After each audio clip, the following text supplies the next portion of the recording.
Revelation 979. From the 24th of June 1939. Developing spiritual abilities through constant practice. In the desire for divine wisdom, also the love for the Lord is recognizable, and man, who recognizes himself as a product of divine love, desires to participate in spirit in the work and rule of the eternal divinity, that is, to grasp with his senses all wonders of creation and to know about things, which are purest spiritual good and therefore can only be taken up with the divine spirit spark hidden in him. Thus, it needs only some practice, and the will of man achieves unbelievable things in spiritual relation. To fulfill all the duties of the body is also only a matter of more or less practice, for man takes on the skills in various fields by consciously striving for them, and this is the earthly purpose of training himself in the profession he has chosen for his earthly life.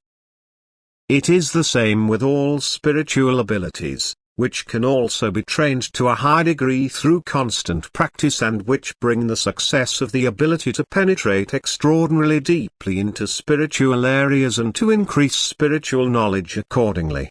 This striving always presupposes the love of God, for man always wants to possess what he considers desirable.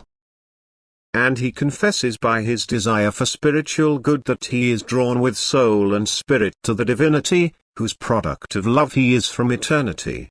However, if the love for God does not dwell in him, his senses do not desire the wisdom from God.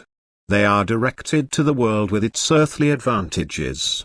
Man desires fame and honor, earthly goods and earthly knowledge, and he finds complete fulfillment of his longing in them. And vice versa. The world will seem stale to the man who has tasted spiritual truth.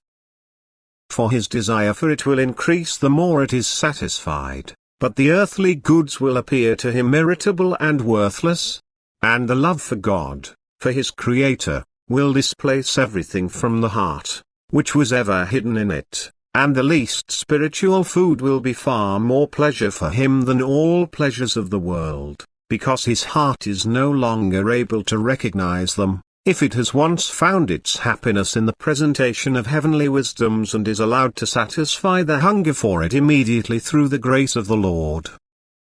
For he who perseveres in the love for him, his spirit may carry out the flight to the height as often as he wants. He will always be considered by the divine love. Amen.